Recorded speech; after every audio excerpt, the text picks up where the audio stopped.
Thanks guys for joining us on this episode, which is all about bait and bait application.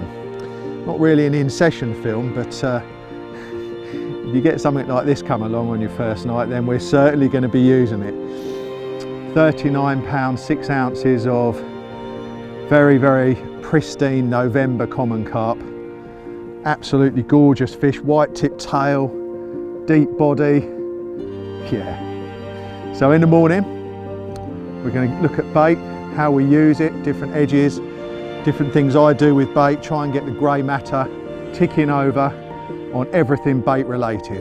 For now, just going to enjoy the moment with this incredible creature. Well, good morning. The night didn't end with that 39 pound common. It ended with a 43 pound 14 ounce common, which just blew me away really, because from the day I joined this lake, those two carp were the two that I most wanted to catch. There's a lot bigger, but they just epitomise the character of these Neem Valley commons for me so well. Both uniquely different in terms of shape, and you know, because it was the early part of the night, there was no way I was going to retain either of them. They're big old fish. Top weights for both fish, I think, and proves that they've been on a real big munch up over the last few months on this lake. And so we did the pictures. Luke did me some brilliant footage, and we got them back. But to brace what I would term the two best commons in the lake, was certainly right up there with the very best of the best in the lake. It was beyond my wildest expectations, and not long after I got here, and they both came from a swim right tucked away in the corner, which I've been putting a little bit of bait into. And to really get more than one bite out of a swim like that it was very unlikely, and I probably would have moved after the first fish, but the second one came along quite soon after the first fish, and by the time we had filmed the fish and everything, we were shattered. So we got our heads down, and then this morning up early looking around, didn't see anything where I was fishing, which didn't really surprise me. So I've moved into this swim, which is I thought I might have been a tufty, but this just gives me a few more options for watching fish. So although I haven't caught any fish here, it's a swim I've never fished actually before, but yeah, it looks all right for the day. So anyway, this isn't really where we're at. This isn't an in-session video. It's just that I happen to have fluked out a couple of real pearlers, and obviously we want to include them in the film. So this isn't going to be really about what I'm doing here or about the session per se. It is going to be about a look at the bait and the bait application. But before we get into that, let's have a look at this amazing 43 pound 14 ounce common. From the minute I first set eyes on this fish, it was the one I wanted to catch most out of the whole lake. He's not the biggest, he's one of the biggest. He's 43 pounds 14 ounces of November, incredible, big shouldered, mahogany, withered fins. Ah, the perfect common. Thank you, carp gods. Well, I'm sure you'll agree, to be holding that amongst the November leaves was a special moment indeed. Both fish incredible. When you get one fish that you really, really desire, that feeling of euphoria is immense. But to brace two of them in a short amount of time was, like I say, thank you, carp gods. Just seriously amazed. So back to what we're going to do here. This is, as I mentioned a couple of times, is going to be bait orientated piece. So we've previously we've looked at rigs, lines, leaders, and the technical side of things. And we've also looked at the most important part of the jigsaw, which was watercraft. So if you haven't seen either of those two episodes, they're part of this series. Check them out. The viewing figures have been absolutely immense for both. So thank you very, very much for your support.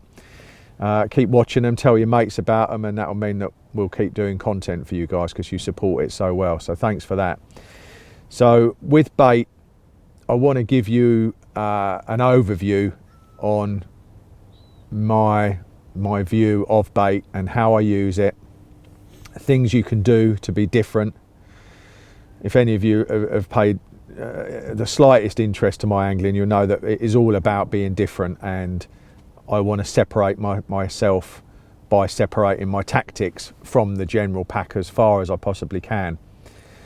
Sometimes slavishly so, but it's a massive part of the buzz for me. It's, if I could go into a swim and ring up Brian and, oh right, in line with the third pylon, 18 wraps, brilliant, yeah, okay, cheers. And then I put on a Ronnie rig with a bright pink one or something, and then although stuff like that does work really well on this lake, but if that's how I was going to do it, to be honest, I probably wouldn't even bother. If I caught a fish doing that, I wouldn't feel like I'd really achieved anything. But doing things my own way, I know it's not everyone's cup of tea, but when you do things your own way and find your own spots and do things differently, the buzz you get when you catch a fish is stratospheric, I promise you. And that's why I do it. That's the main reason I like to go against the grain. But of course, the other part of the reason is that it does tend to provide you with bounty.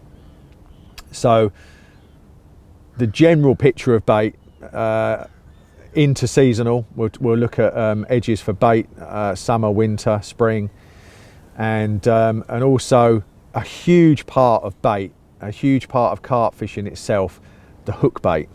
And where some people tend to get that wrong, in my opinion, there are no rules, you know, but just in my opinion, my train of thought on hook baits, and maybe a couple of things that I do to try and elicit that pickup.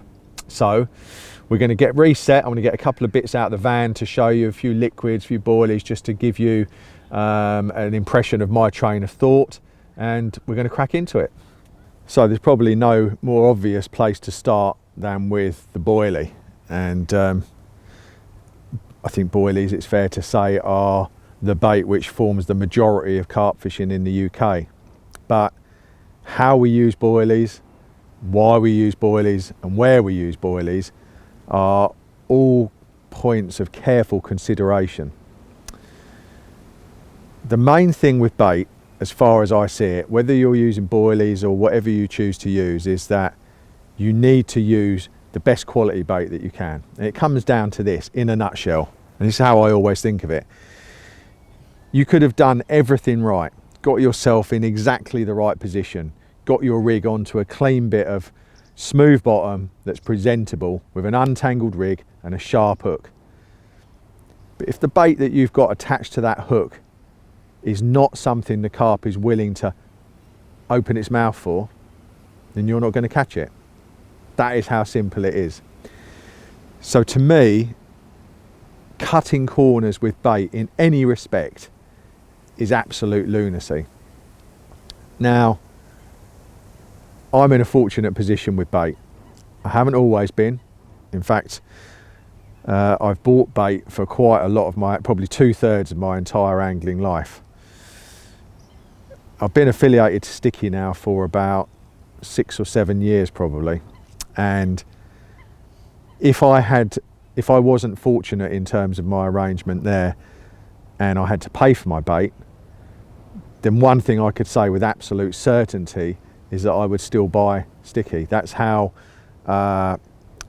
convinced I am of the quality. And now, whilst this or any of the films that we've done thus far are not commercial adverts or any of that bullshit that we don't like, it would be remiss of me to overlook how important quality of bait is and explain to you why I use it. And hopefully, if you're watching this and you've watched the previous films, you'll know that we do things very genuinely straight down the line. There's no bollocks. This is all straightforward advice. And if there is something I really believe in, then I'll tell you. And certainly with bait, I would say it's like, you know, when I think back, you know, bait gets cut. Let's make no bones about it. Bait is like any other commodity that is bought and sold, and some people will cut bait to make it as cheap as possible, to put as much on the bottom line as possible. I remember years ago, back in, it's the only time I ever signed on. So this would have been before I was a bus driver and after I was a fireman, I think, something like that. So about 91, and I was skint signing on. And I signed on for about a month, hated every minute of it, but I didn't have much money. I think it was about 20 quid a week back then or something, probably less than that.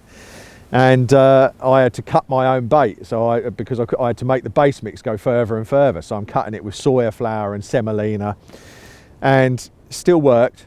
Caught plenty of fish on it actually, but bait is cuttable. You can dilute it and water it down. But the thing with 𝗙𝗍𝗍 is that they do the actual opposite. They put things in the bait to make it as good as they possibly can and tolerate a really, really low profit margin compared to all the other companies out there.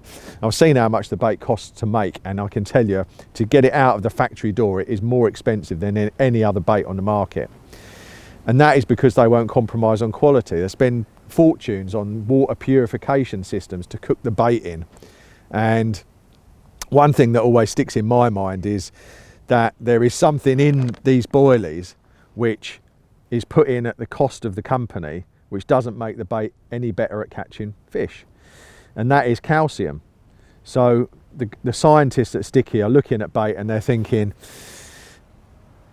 of the bigger overall picture. So they don't just want fish to get big, deep, gutty, they want them to grow skeletally, and to do that they add calcium. So they could take the calcium out, it's just one of many ingredients that they put in, and they could take that out and have more on their profit margin, but they don't. So that really, to me, gives me a clear indication that quality is first, second and third. Now, there are obviously other good baits. I've used mainline baits for a good 10-year period of my angling. Fantastic bait, you know. So I'm not saying that I'm telling you what I use now and what I really believe in and what I would use tomorrow. Because confidence is very, very important. And again, when you come back to that key thing, keep in your mind, if the fish isn't willing to open its mouth, you aren't going to catch it. So if it's indifferent to your bait or only mildly curious, you ain't going to catch it. It has to want to ingest your bait. That's pivotal, isn't it? Nothing else is as important at that moment. So when I go to fishing shows, you know, sometimes you walk around a fishing show in the spring and you'll see guys, you see it quite a lot actually, they will spend inordinate sums of money sometimes on paraphernalia, the newest bivvy or the latest bite alarm or a beautiful set of stainless, you know the thing, the latest 𝗙𝗍𝗍𝗍 or whatever it might be. And then you see them walk around the show with a 20-kilo bag of boilies on their shoulder, which look like they've been swept up off of someone's shed floor somewhere.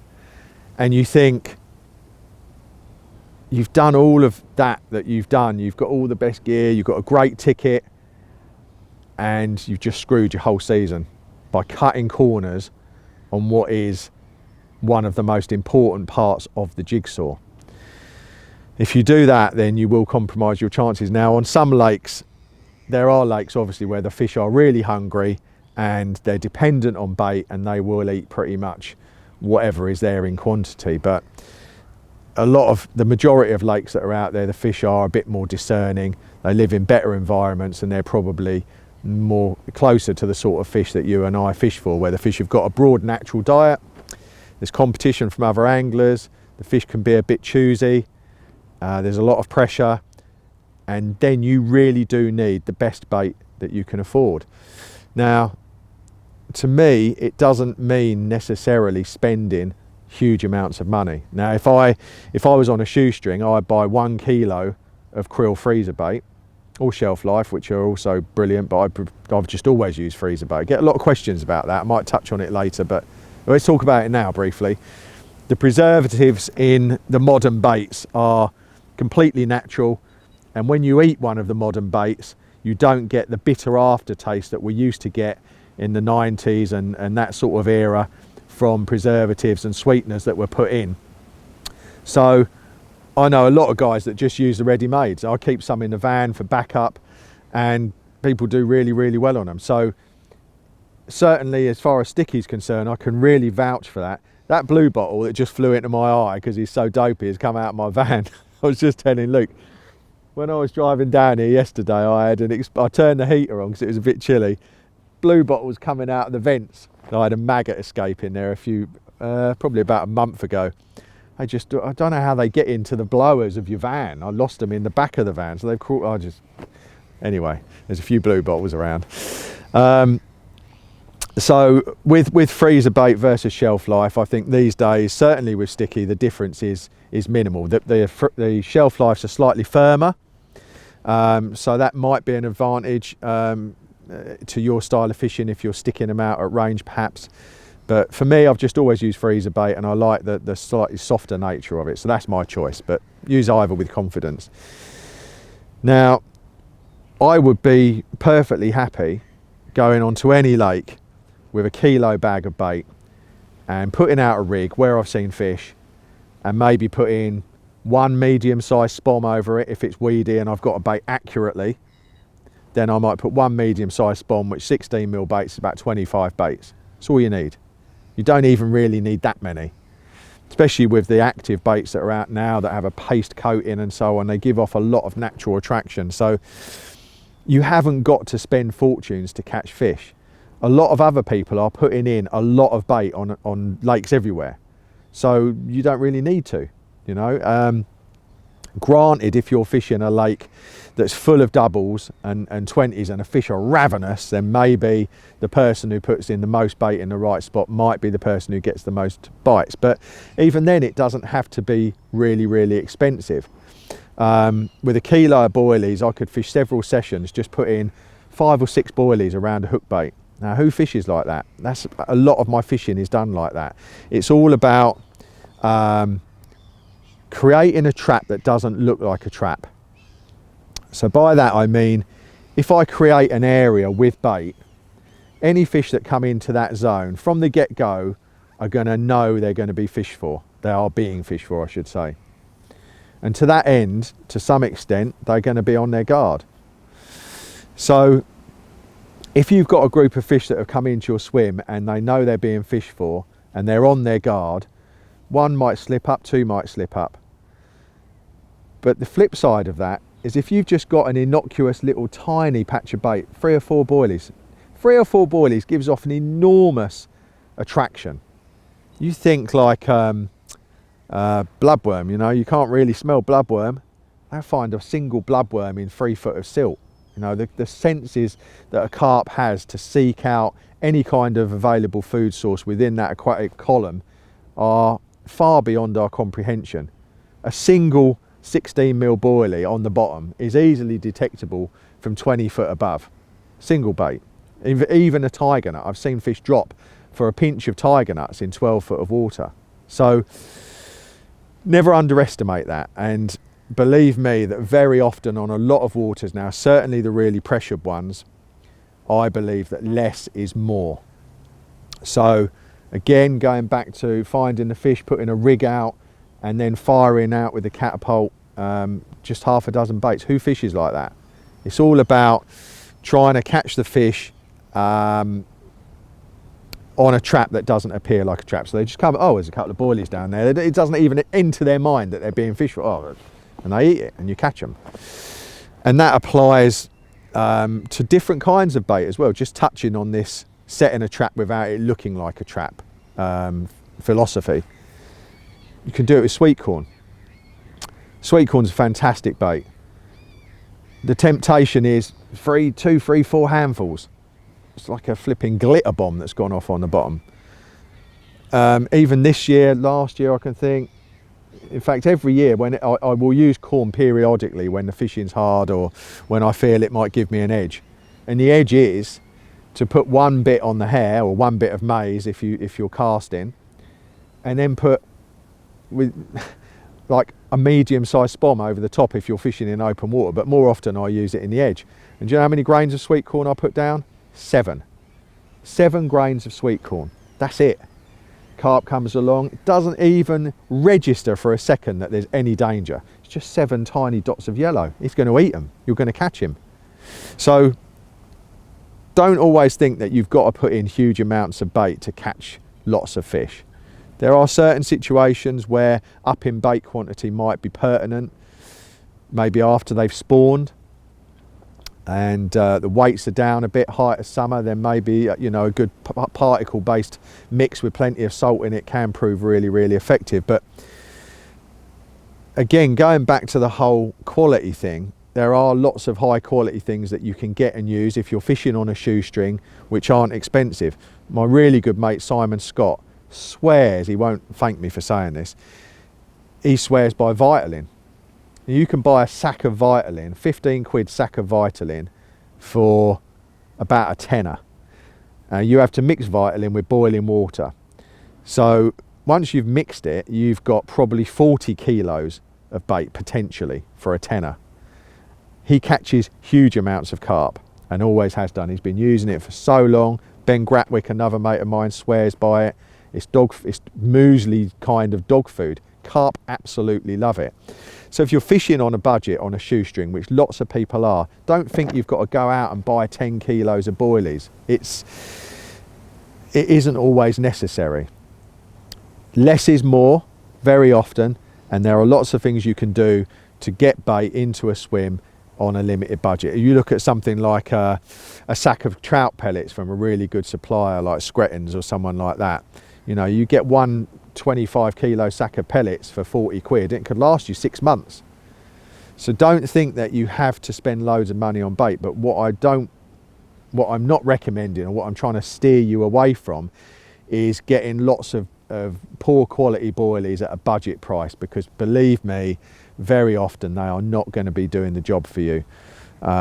Very often they'll be made quite cheaply, and the focus will be on getting as much money for as little spend as possible. You know, that's a simple economic measure.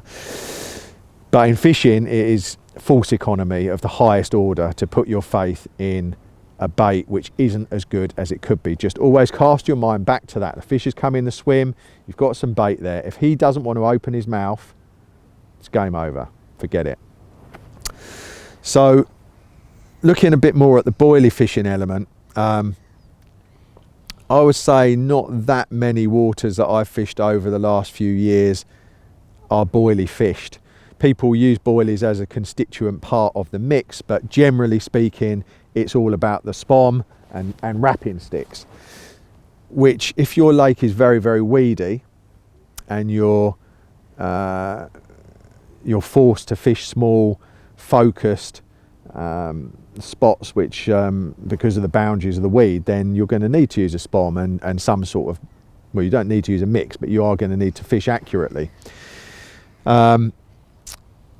If you're fishing a lake that hasn't got much weed and it's just deep and silty or whatever it is, then, as I've been saying on some of the other films, why not revert back to using a throwing stick, using a catapult, ditching the wrapping sticks, and just going back to basics. This has worked so well for me over the last few years.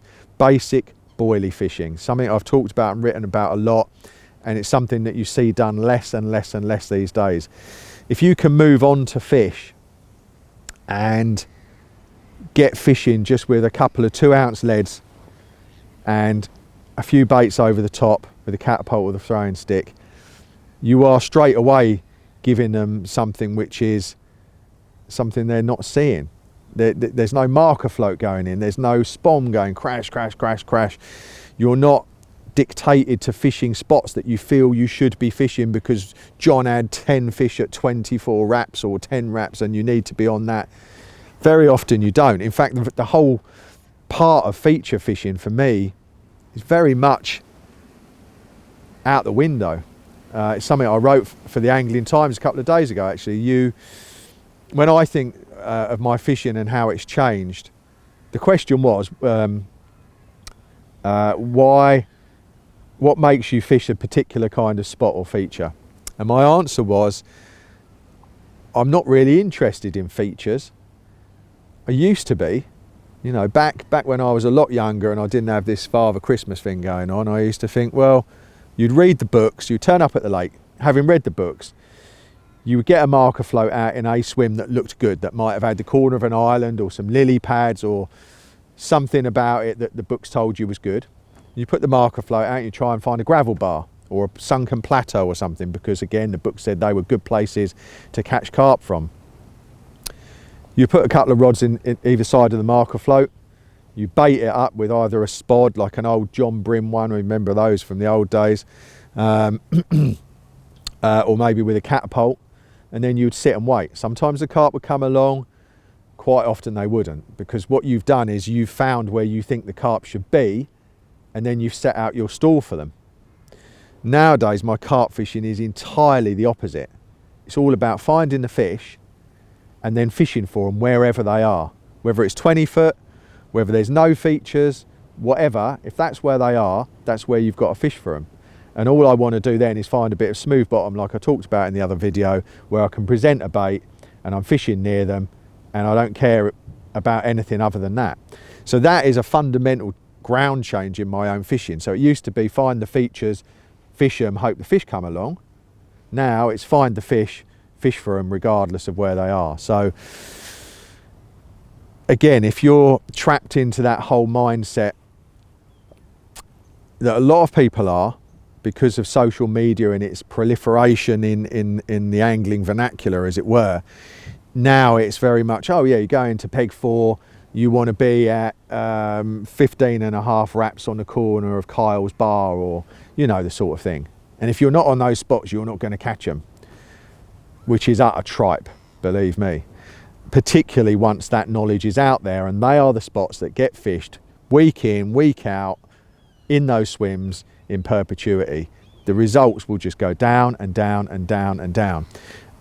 And of course, you might get someone that will go into peg 4 and fish at 15.5 wraps on 𝗙𝗵𝗀𝗀, and he'll catch a carp. And it might be that the next month he'll catch another carp. So when they look back at the results, you might find that looking at peg 4 on the corner of 𝗙𝗵𝗀𝗀𝗀, it's done 3 or 4 or 5, whatever number of fish. So to a lot of people, that justifies, vindicates, corroborates their reasoning that that is the spot. But if that's the spot that gets fished whenever someone's in that swim, then they're not going to get caught anywhere else. And it comes back to the age-old observation: is it because of, or is it in spite of? And in my view, it's you know, if fish are getting caught and that's the only place they're getting fish for, then the answer's obvious, isn't it? It's the same with bright hook baits. Years and years ago, at linear fisheries, you know, I looked at the results, and something like, it probably is the same now, almost all the fish, probably 96% of the captures, let's say, are caught on bright, obvious hook baits. And so you go there and you think, right, I've got to get on them. It's only after a while you realise, you talk to the bailiffs and you look at 96, 97% or even 100% of all the people fishing there are fishing bright hook baits. Ergo, anything that gets caught will be on that. Doesn't mean it's necessarily the most effective method. Is it because of or in spite of? Always bear that in mind. So boilie fishing for me is, generally speaking, about small quantities in the right place, and about getting the quality as high as you can get it. And then it's about fishing different. I mean, the fish on this lake, they love a pop-up, quite often a bright pop-up. They just seem to work well, although it's not my finding on lakes across the rest of the country where I've been fishing. I get around all over the place really, and those tactics seem to have had their day. And my first port of call will generally be to fish a bottom bait, and just one that's straight out the bag, you know, or a toughened hook bait if I'm using something from 𝗙𝗵𝗹𝗪𝗏, because their baits tend to be soft. So yeah, a bait that matches the freebies, and laying on the bottom with a few freebies around it. You know, no one fishes like that anymore, and that is fundamentally why it is so effective. So always take stock of what people are doing on the lake around you. Look at what they're doing, not so you can copy it. Believe me, I love to know what people are doing on a lake. And they probably think, oh, Penny's nosing up because he wants to know what the latest rig is. I couldn't give two hoots what it is in terms of me using it. It's so I can't use, so I don't use it. It's so I can avoid it. That's why I want to know what people are doing. That's why I watch where people bait. Not because I think, oh, if I get in that swim next week, I can fish where he's fishing. Couldn't give two. I would never want to do that anyway. I wouldn't get the least buzz out of that. It's all about looking at what's going on around you and then thinking, right, if the fish are super saturated in a particular approach, be it repetition of spot fishing or a particular type of hook bait or presentation, then that is the very last thing I want to be doing. If everyone's catching on a stiff hinge on the 3rd bar and they're spomming over the top, then I will not be fishing that 3rd bar probably at all. And if I am, I certainly won't be fishing it like that. I'll be fishing it with a bottom bait or maybe with tiger nuts. So, or whatever you choose, you know, there's a lot of strings to our bow as a carp angler in terms of rigs and bait. You know, I've got a lot to talk about here with bait, and sometimes you forget all the things you know and that you've learned over the years, because there are so many edges, and you sometimes change and drop things and move on to something else, and then sometimes the fishing will get hard and then you'll remember something you used to do years ago and you think, why did I stop doing that? And you get back on it and it still works. But it's about having confidence, I think, to make changes and adjustments when you need to, and that confidence really only comes from experience. So if you're new to the game, I get it that it's hard, but I do see old boys, you know, in the game that have been doing it sometimes longer than I have, and they get stuck in their ways. And if you are fishing a lake and things aren't working and nobody's getting bites and people are doing a few different things, then maybe it is just a rock hard lake. You do get that, and it's important not to have an unrealistic expectation on return. So last year, or maybe the year before, I had a tutorial client who said to me he was having trouble on his lake. He was getting on fish and usually catching one during the course of his session, but then after that getting another bite was very difficult. But most sessions he was getting a carp, and he was like, oh, I've had, you know, a few fish, but I feel like I should be catching more. And it was only when you sift into the intricacies of what's going on that you find out he's actually had 10 carp through the summer. There's 30 carp that live in the lake, and he's actually smashing it, doing really, really well. So always have realistic expectations. Now, if you look around you and no one's really catching anything, and you're not catching anything, and you gauged it, it may be that the fact the lake is really hard. There may be good anglers around, and people are trying different things and nothing's really working. That could just be the nature of the beast, that it is a hard lake. But if you've had fish in your swim, or you've seen someone catch one, seeing other people catching is always a big trigger factor, because if other people are catching carp, then you should be able to catch carp. And that's something that I always flag, you know. We always go through hard periods. If I'm going through a period of not really catching, it can sometimes be all too quick and easy to blame the lake or say it's hard or whatever. But if Kevin's caught a 37 over there and he's had a 22 over there, then quite clearly you're not getting it right. And it's down to you to recalibrate things and try and get them right. So plain, straightforward boilie fishing has a place very much in modern carp fishing. And size is another thing that I like to, I mean, these are a test bait that I've been using. I mean, in fact, all the fishing that I've been doing on this lake has been with krill, fishy ground baits, and the fish have absolutely loved them. This is a slightly different sort of test bait that I'm using here, but we'll see about that. You know, it's nice to test things, but at the same time, it's nice to buy something off the shelf that you know has been doing the business. But anyway, so straightforward boilie fishing has got a huge part. Now, there's a couple of things to bear in mind. If you want to catch the biggest fish in your lake, very often a straightforward boilie approach is a great move to make. By putting in a mix of pellet, particle and a few boilies, you're going to be attracting everything to the table. And if your lake has got a lot of 20s, doubles and so on, and you're trying to catch a couple of the big girls at the other end of the spectrum, then attracting lots of fish to the table may not be the answer. Those smaller fish, younger fish will be more agile, faster moving. They will also be more likely to nail that hook bait before one of the big girls does, thus spooking the big girls out of the swim that you'll never catch on that occasion. You won't catch on that occasion. You might not have ever known were even in the swim. Fishing with just a few boilies is a lot more low-key, subtle. It's whispering seductively to a passing fish rather than like a boombox going, here we are, here's the banquet, you know. So for really for bigger fish, I mean, this could be just about catching one of 2 20s that are in your lake when there's lots of singles and doubles. But if you want to catch the bigger ones, you need to avoid the smaller ones.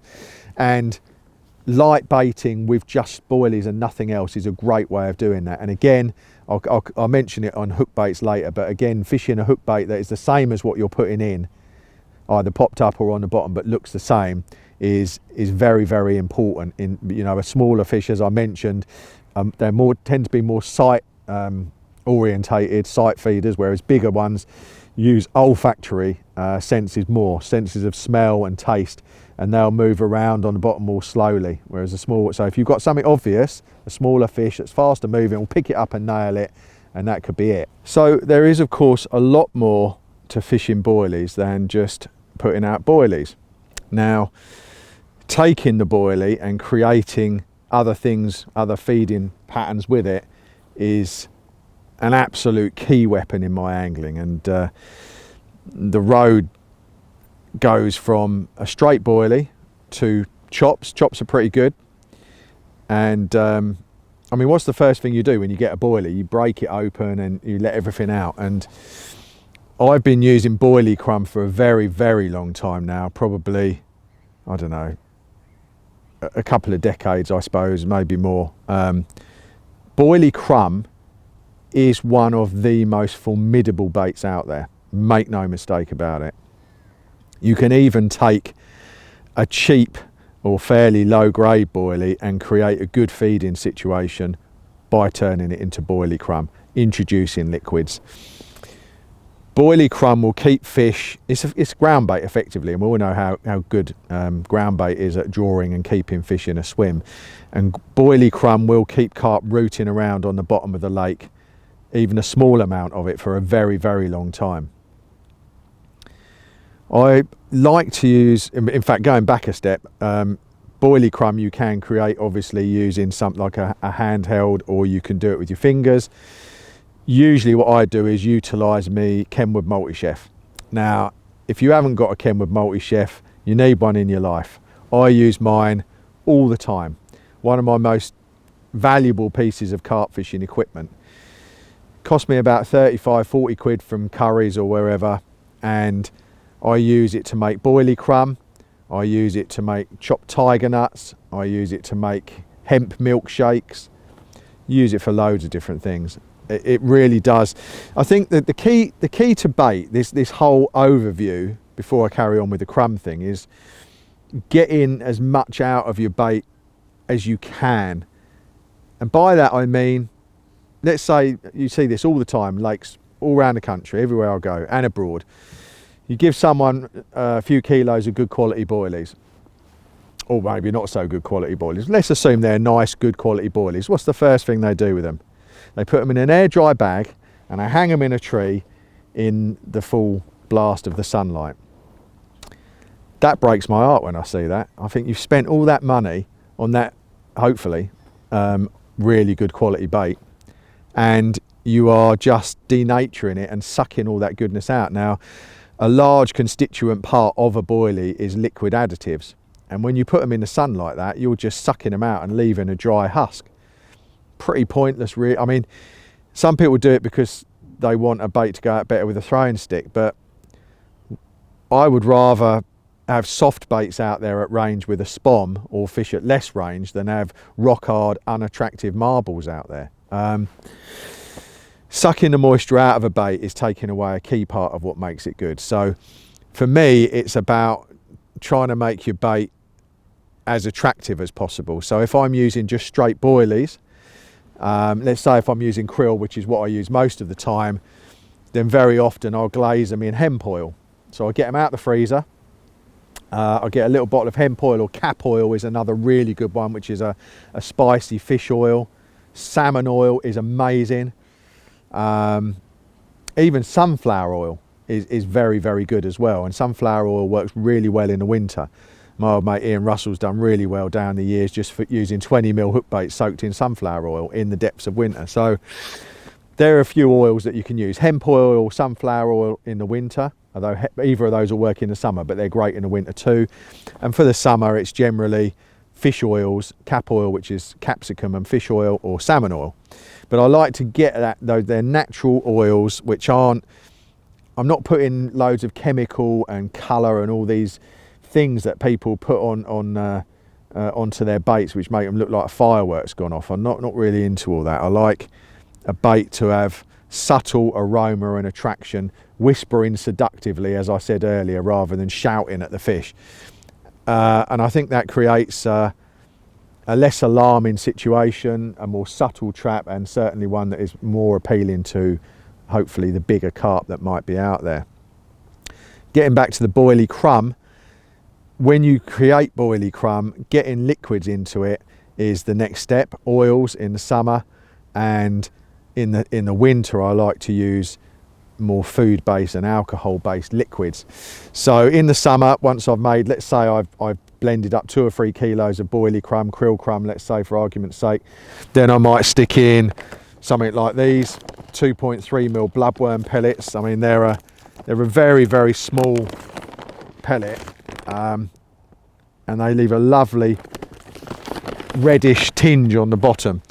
They're fairly new in my locker, to be honest, and I started using those a couple of years ago, really after seeing what 𝗙𝗹𝗹𝗆 was doing. Steve fishes solid bags a lot and uses those tiny pellets, and he was catching so many fish. So I've incorporated them into most of my, if I'm making a mix, they all go in there.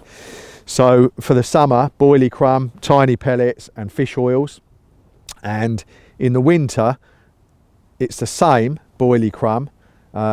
Usually might be something more down the Manila route, although I have done really, really well using krill, which is a potent fish meal, right through in the coldest of weather. Again, for the oil, if I'm using an oil, be hemp or sunflower, and a few 2.3 bloodworm pellets.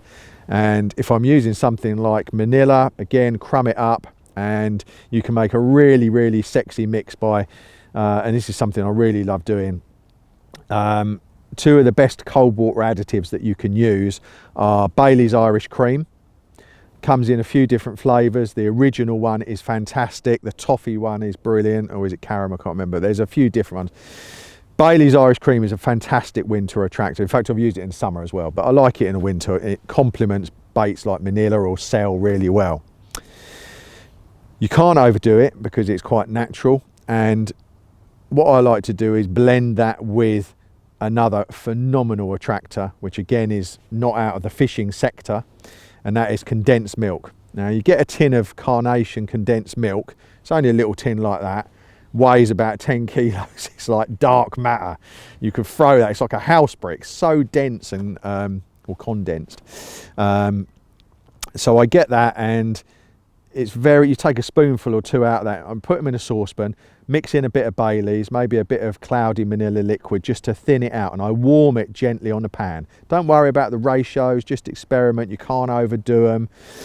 But what I like to do is create a gently heat a mix and get this condensed milk to flow and homogenise through the other 2 liquids, so it's all mixed up together and thinned out a bit, and then I use that to pour onto the Manila crumb.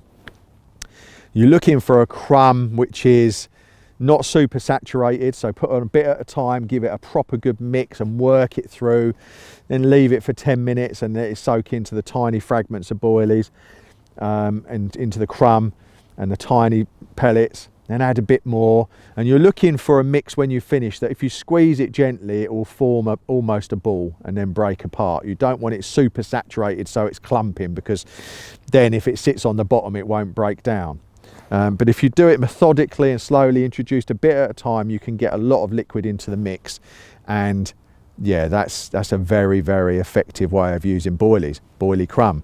And another blue bottle just landed on me there. God dear, that van must be hell in there. Boilie crumb is not just extremely effective here in the UK. I've used it a lot abroad on very, very pressured French lakes. And lakes like that don't tend to see ground bait. You know, I first started doing it on a lake that had a boilie only rule, and I was thinking, what am I going to do here?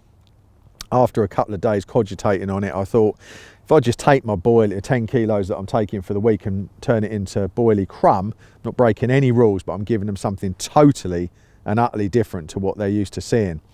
I think in France, you know, where they're used to seeing big boilies, big hookbaits, big hooks, you go there and you put in boilie crumb with a 10mm pop-up over the top on a size 8 hook. It's totally different to what they're used to seeing. a lot of people think that French fishing, you need to get really agricultural, beef everything up, and it becomes 22mm snowmen and size 4s, or you know, and it doesn't need to be like that. And me and my friends have had fish up to 70 pounds on, sorry, nearly 70 pounds, fishing tiny hooks, tiny hook baits and boilie crumb. So they just don't see it. So that's another element to your boilie fishing. There is another string to that bow which works really, really well. It's a leaf I took out of Scott Lloyd's book. Boilie crumb is phenomenally effective, but there is another way that you can use it. I don't know if it's better, it might be. It's certainly no worse, it's just a different way of using it. So the method is take however many boilies you want to use. So let's say you're going for a couple of days, taking 3 kilos of boilies. Tip your boilies into a bucket and then cover them in water. Now, when I was doing it a lot, I tended to bring lake water home from at the end of a session so I could do bait at home. But I have done it in tap water. That's just being really anal. But if you can do it in lake water, brilliant. If not, get your tap water, put your 2 or 3 kilos of boilies in the bucket, and then put enough water on so you've got about 2 or 3 inch covering. And then we backtrack. I've had no sleep with those 2 big carp and I've forgotten what I was going to say. Before you get your liquids, so get your bucket and mix in. There's a few different things you can mix in. A real good one is this, garlic powder. Get this from horse feed suppliers, or as the posh people call it, equine suppliers. It's used as a horse feed supplement for the health of the animal, and carp absolutely love garlic powder. Really do. I mean, you can add this to particle. It's natural. You can't overdo it. You put it in your hemp, but added to the water, as I was just. So you get your bucket of water, put in a few scoops of garlic powder. Don't worry about how much measuring. It's natural. Put in loads. Smells disgusting, but it's lovely. Maybe a scoop of sea salt. Maybe a little glug of oil. Mix it all up in the water. So you've got 3/4 of a bucket. Then tip your boilies in. Make sure that the liquid covers the boilies by 2 or 3 inches. Leave that overnight, 24 hours. Check it intermittently to make sure the boilies haven't sucked all the water. You've got to have enough water to cover them, and that will drop as the boilies suck it in. After 36 hours, again, keep checking it that the liquid is above the boilies. After 36 hours, those boilies will be super saturated in all that liquid content, the garlic powder, the lake water or the tap water, the water content, the oil, the salt, whatever you've put in there. You know, you can dial it up however you want. At that point, those boilies will be swollen and super soft. And that's the point. You get in there with your bare hands and you smash it all to oblivion. Can use a potato masher, I've done that. But you just get in there and you pulp the whole lot until you've got a few kilos of boilie pulp and liquid and sludge. And the first time I used it, I was struggling on a lake, and I wasn't quite sure what to do, and my mate Dan said, well, give this a go. And I thought, do you know what, they've probably not seen that. So I did it, and 2 braces of 40s on consecutive trips a few years ago now. But it's a very good way of using boilie crumb. Again, it's something that is totally different. It's, I guess because it's super saturated, it goes down in, you see, everyone's seen Jaws, right? You see, imagine the end of Jaws where the shark gets blown to smithereens and you've got these chunks of meat sinking, haven't you, with this column of blood coming off it. It's like that when it goes down. Lumps of clumps of boilie mulch going down to the bottom with this stream of attraction. It breaks down into this, it's so attractive. I guess the point I'm trying to get across is that there are lots of things you can do with boilies to be different, and whether it's actual straight boilie fishing or turning your boilies into some other kind of feed, there's a lot you can do there. Never just don't just go down the predictable route of thinking, right, I've got a few boilies, I'll put a handful in a bucket, I'll add a tin of corn, a handful of pellets, a handful of hemp, I'll mix it up and good to go, you know. Yeah, all right, it's okay, it's a bit basic and it'll probably work on some waters, but getting liquids in and using things in ways that maybe other people aren't doing is very effective. Or if you're going down the straight boilie route, again, think about what you're doing. Although the minimal traps work really well for me, these days a lot of people, see this, my head's going off in different directions, tangents now, but people don't use throwing sticks these days. Why? because of the gulls. The gulls are an absolute nightmare. But you can still use a throwing stick, and a throwing stick, if the weed isn't too high, or if there is no weed, a throwing stick is a phenomenal way of introducing bait to your swim in a world that is fished very predictably. No one does it because the birds get all your bait. So what do? You do it in the dark. Yeah, that takes effort. People don't want to do it. Well, it comes down to how much you want it. I've had some eye-opening catches where as soon as it's got dark, I've got to work with a stick and I've put out 2-3 kilos or whatever I'm using, maybe 100 baits in the dark. The birds don't bother you at all.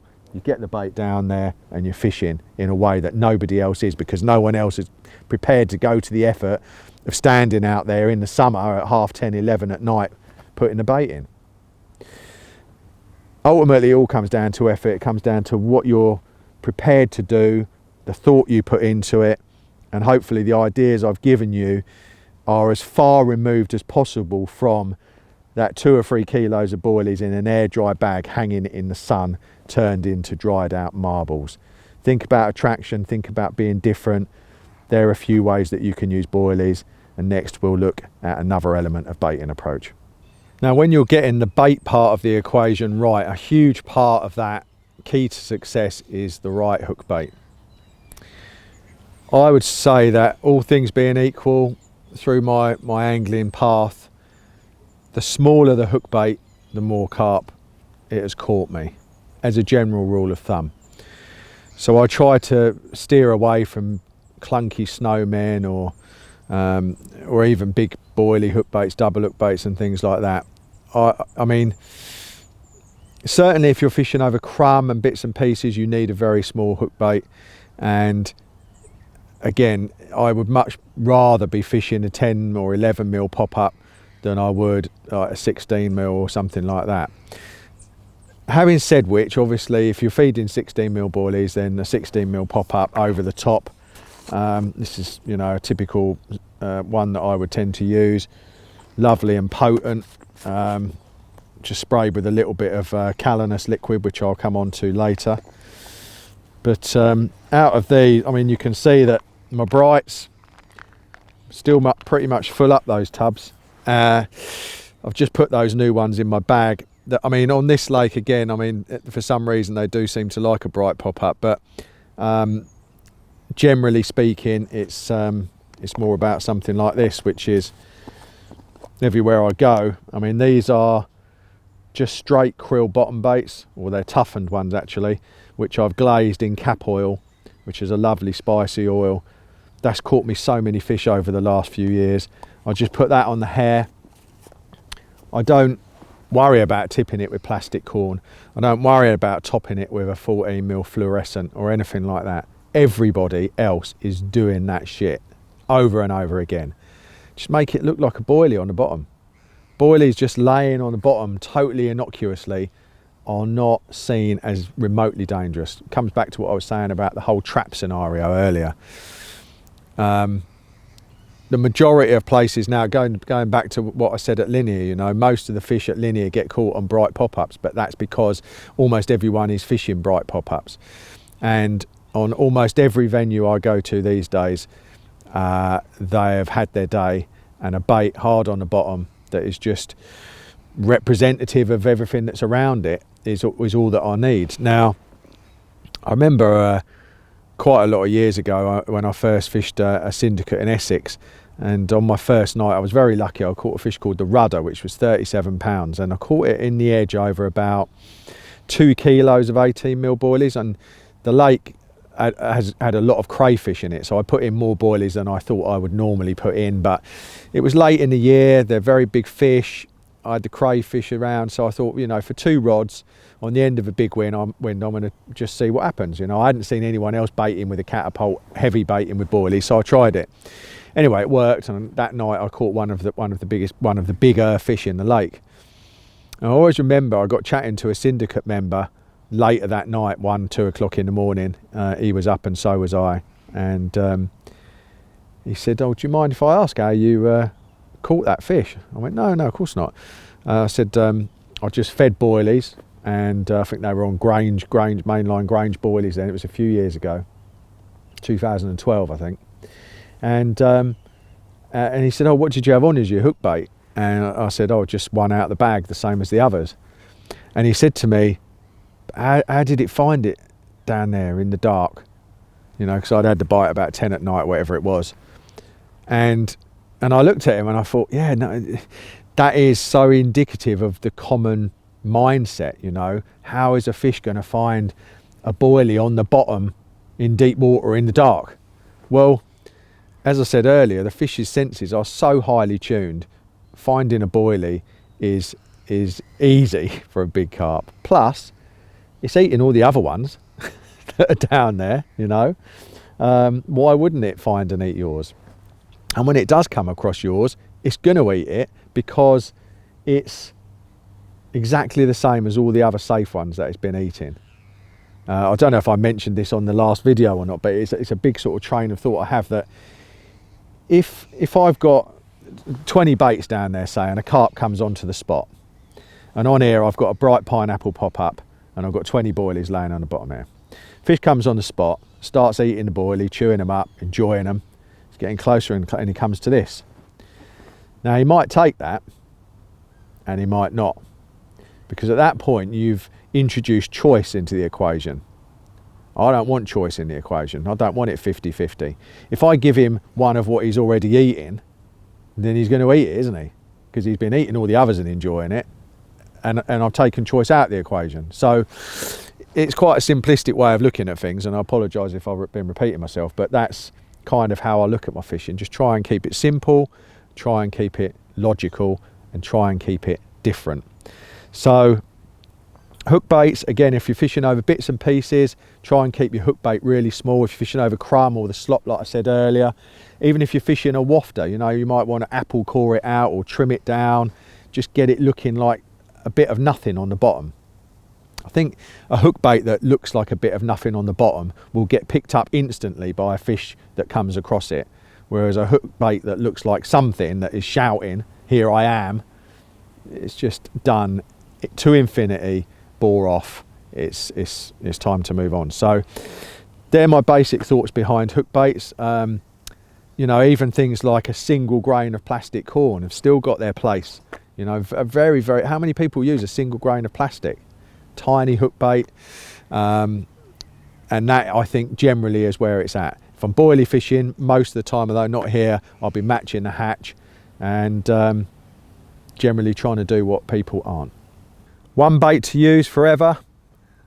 It's quite a common question. Always a little bit tricky, but for me it'd be a bait that could withstand casting any distance. So whatever I was faced with that was fairly impervious to the attentions of small fish, so it'd be hard, durable, small in size. Small baits get the fish more preoccupied and I think are easier generally to get bites on. And of course, super attractive. So my answer is that. The mighty, incredible tiger nut. And it's a bait that has been in my angling armoury really as long as I can remember, pretty much my entire angling career. And a really good tiger nut is very, very hard to beat. So a couple of things I've learned about tigers: they work really well in small quantities. You don't need to use loads and loads of them. Generally half a dozen spoms over a couple of rods. Hook baits, guess what? Just a tiger. Just pick one that looks really nice, put it on the hair and fish that. You haven't got to worry about balancing it or that. I think in this age where everybody is balancing things, it can pay just to fish it on the deck straight, because you think of the displacement of water when a fish comes on your spot and you've got critically balanced baits, rigs wafting up all over the place, you know.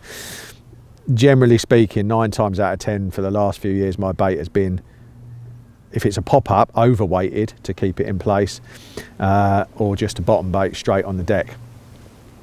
Now, the key with tiger nuts, I mean, yeah, you can buy a jar of tiger nuts or buy a tin of tiger nuts, and yeah, they're okay, but they are nowhere near as good as a bait that you produce yourself.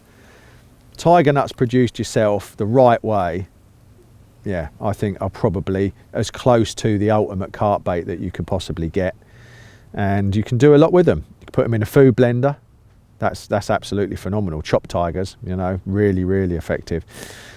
You can fish them in what I call tiny little nut clusters, dry off 5 or 6 of them, put them in a tiny little mesh bag, matching hook bait.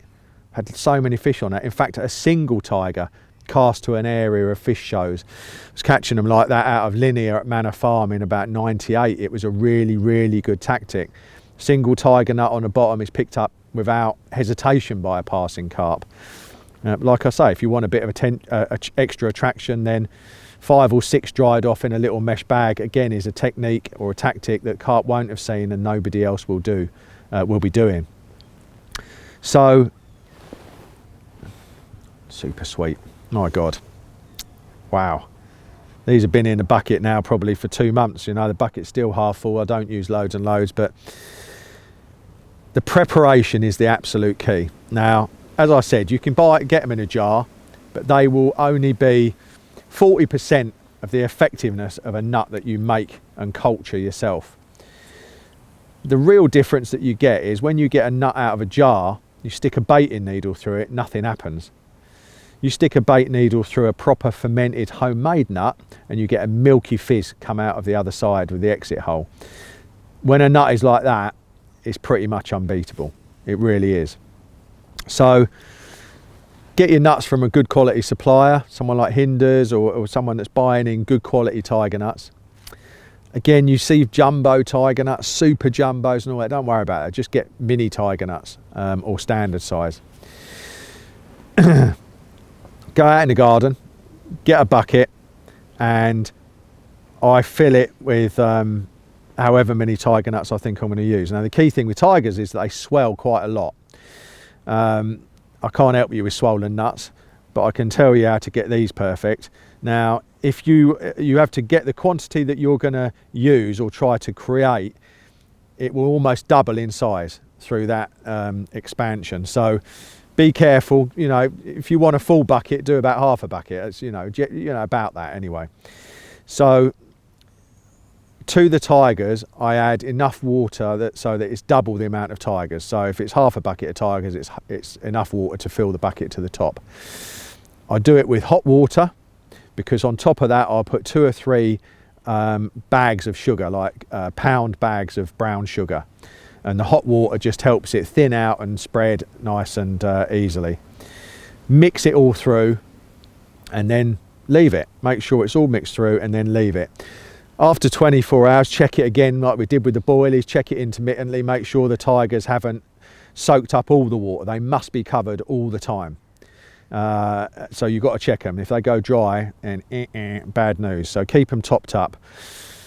They will absorb that water and they'll start to swell. Now, by the time you've gone good tiger cultivation takes time and love and care, but what you end up with is worth it. So I keep them in a bucket with that sweetener, usually in the garden in direct sunshine, because that helps the cultivation process. And I'll leave them out there for 5 days minimum, 5 to 7 days, after which time I'll take them into the kitchen, or maybe do them in a burko in the garden, but either way, I'll tip all the liquid and the tigers into a receptacle and bring them to the boil. I'll keep them at the boil for 5 minutes, then knock them off. Once you've done that, transfer the tiger and the liquid back into the bucket, seal it and leave it in that nice warm spot again. If you're doing it in the winter, keep it near a radiator if you can. In the summer, keep it in sunshine if you can.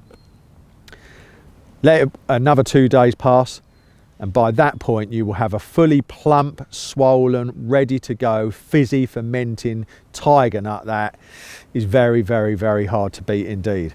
So if you get a bit of fermentation, tigers seem to have some sort of fat inside them.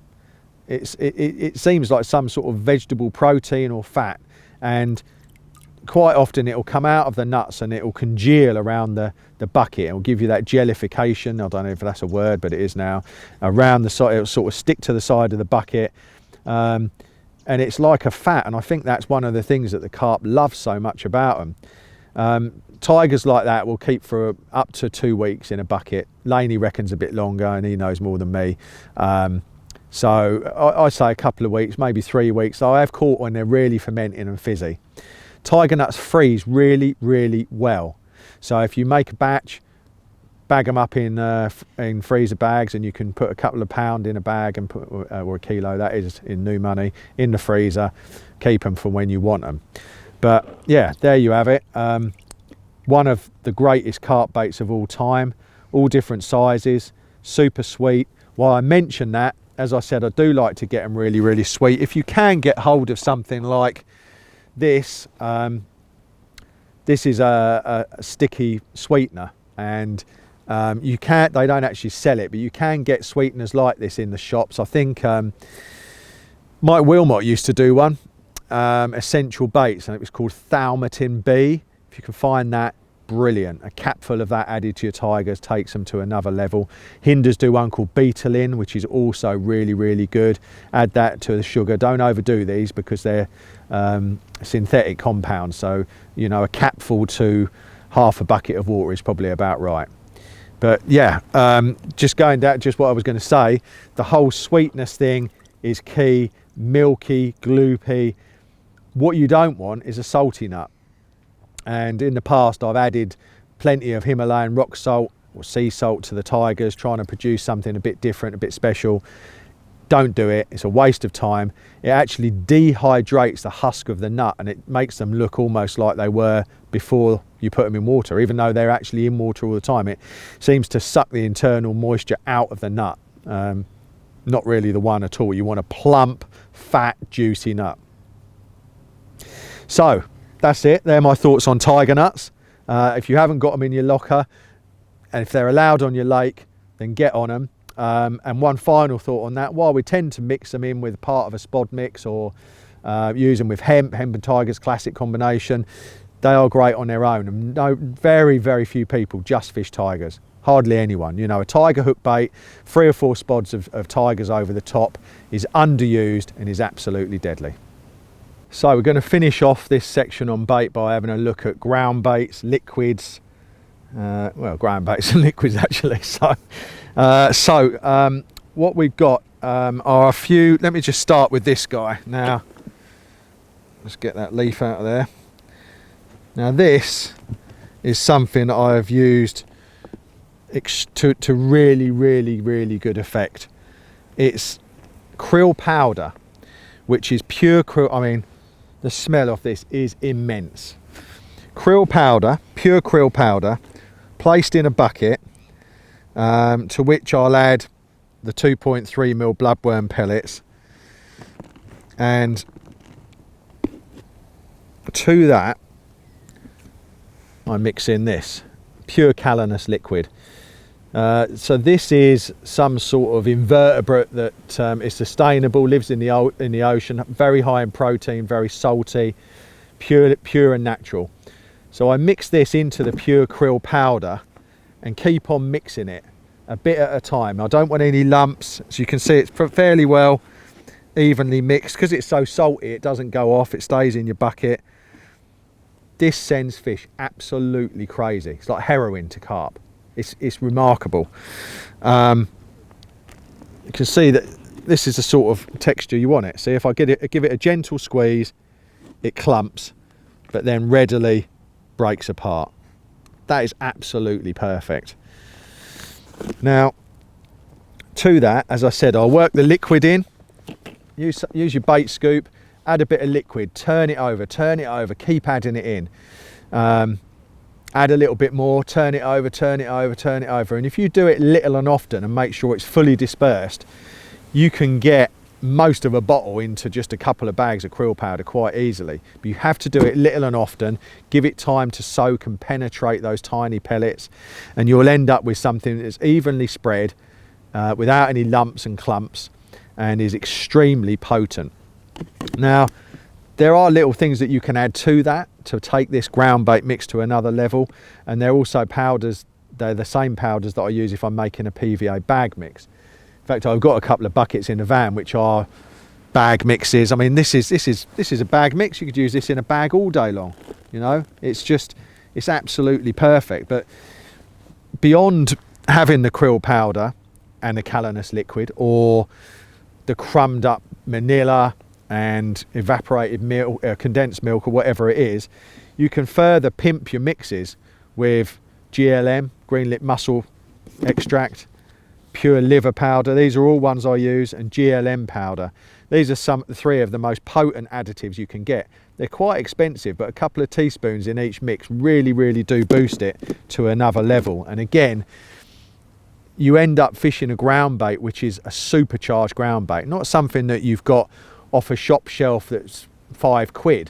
You've created something that is like an Aston Martin of ground baits. And whether you're using sticks, little hooked on walnut sized bags, or whether you're spomming it out, that is where you need to be. Get the liquids in, use the best that you can make. And I think I mentioned this earlier, but you know, sweeteners like this added to winter ground baits, liquid sweeteners are so effective for carp. I put them on my hook baits, and yeah, you may find as you go forward that some lakes, the fish historically have a sweet tooth. Sometimes they have a savoury tooth. I tend to find that, I mean, I use krill everywhere I go, but you know, on some lakes the fish do have a sweeter tooth, usually the younger fish. But yeah, so ground bait, I mean, what should you be aware of? So let's think. So one lake I was fishing had massive undertow issues because it didn't have any weed, didn't have any features. And that meant that things going down through the water column may not end up exactly on my spot. And having caught a fish one particular night, then the wind got up and the water started turning over. I mean, my lines were just getting dragged. It was incredible to see, really. And then you got to start thinking what's happening to not just ground bait, but hemp, any small food particles that you're putting through the water column, where are they ending up? And just one little tip for you, something that I did in that situation and have done in other situations, is get some funnel system, pack it with ground bait, put a stone in the end, put it in your spom and cast that out. Again, I might have mentioned this on a previous episode, so forgive me if I'm repeating myself, but it's a really good little edge. Make up 10 PVA bags with a stone in and spom them onto your spot. They go straight to the bottom. And get your bait down. That's caught me a lot of fish in difficult conditions over the years. That you always get a comment or something from the bloke on the other bank when he comes round and he says, "Why are you polishing your spom every time you cast out?" Because it looks like you're drying it off with a towel, obviously, because you're putting a PVA bag in it. So there, ground bait and mixes like this have a huge part to play in my angling armoury, and I wouldn't be without them, really. You know, they're creating a similar thing to boilie crumb, but I mean, if you could smell this bad boy, this is just phenomenal carp attraction. And I know that I put that accurately onto a spot near where I've seen fish with a small hook bait, sharp hook, then it's already several levels above in terms of attraction and quality and nutrition than most of the other things that carp will be coming across. So I hope that's given you a few bits of stimulus to get the grey matter going. Bait is a fascinating field for experimentation, and never be afraid to try things new, and don't think that you have to spend huge amounts of money or have to get huge quantities of bait to do well, because you don't. Like I say, even if you can't afford to buy bait, then buy base mix and some eggs and some flavour and roll it yourself. Do whatever you have to do to get good quality bait. It's what we've all done throughout. I mean, I'm in a fortunate position now, as I said, but it hasn't always been that way. You should never use the inability to get big quantities of free bait as an excuse. Don't say, "Oh, it's all right for him, he catches loads because he gets free bait." Well, whoever that person is didn't always get free bait. They had to come up the ladder the hard way. And you know, whatever you have to do, whether it's rolling it yourself at home or just fishing small quantities, there's lots and lots of things you can do to set yourself apart from other people. As I said, in the edge, 7 grains of corn and a hook bait, absolutely deadly. 7 tiger nuts. Why 7's just a lucky number, in it, everyone knows that. Simon goes, "Yeah, if I bait really heavily, I'll put in 14. If they're really having it, I'll put in 21. All right, okay. But anyway, there are a few thoughts on bait. You've had garlic powder, you've had boilie crumbs, you've had mulch mixes, you've had whole boilie fishing, you've had ground baits, liquids, and a look at hook baits as well. So I hope that's been enough to sate your appetite Thanks very much for watching, and really hope you enjoyed the series. If you did, please tell your mates and get them to watch it as well.